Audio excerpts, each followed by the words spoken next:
what does it mean to be a tough person? What does it mean to be too soft? I've been accused of all different kinds of adjectives.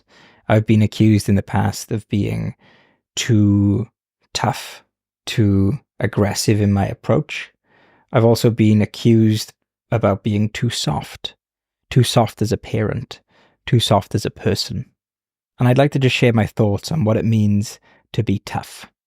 A lot of us think that a tough person is someone that acts ferociously, with power, with dominance, with aggression. A tough person is the loud-mouthed fighter who doesn't take any nonsense from anyone. And this may be semantics, but I wouldn't call such a person tough.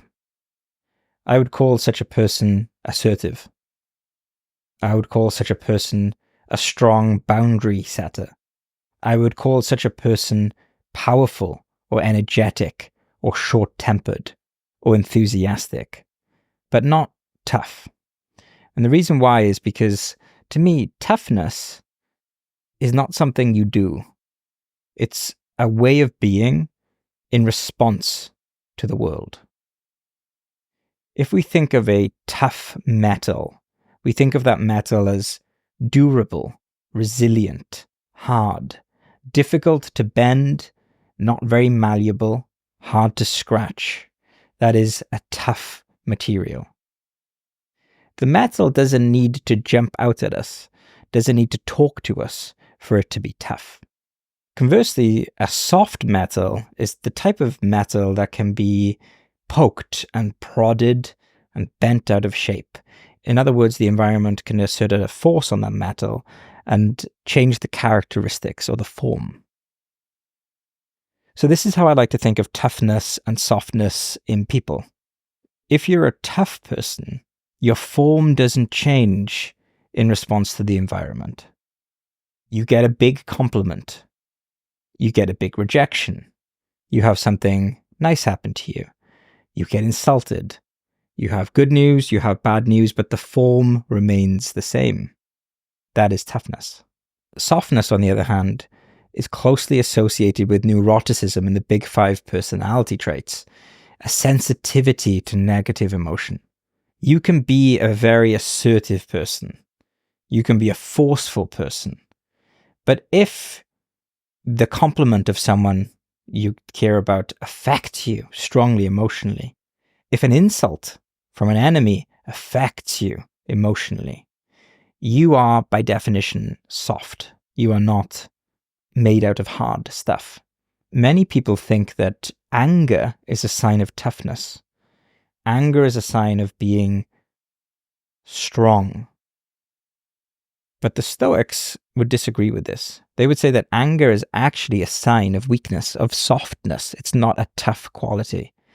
Because anger comes from being ruffled and upset by the world around you. It means the material, the stuff that you are made from, is changing in its form in response to how other people and how the world affect you. I think it's good to reflect on this because sometimes we think that we're not tough for some reason. Maybe we think that we don't stand up for ourselves enough. Maybe we're not the loudest person in the room. But in my opinion, if you can hold your form, if you can stay grounded in a storm, you are as tough as they come. And the loudest, most popular person who gets upset by a little comment, to me, they show their fragility in that moment, their vulnerability. They are not tough.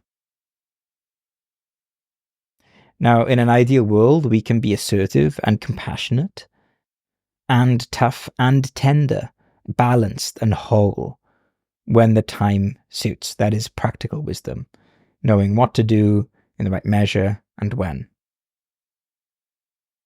So the next question then is, well, how do you increase your toughness? Well, meditation is a really good way to practice cultivating strength because you realize that you aren't your thoughts. The storyline you are telling yourself about how that person has upset you, you soon realize after meditating enough that that's not necessarily the whole story. And in fact, you can let that story go. The mind and the thoughts, sometimes they think themselves, and you are not the one making it.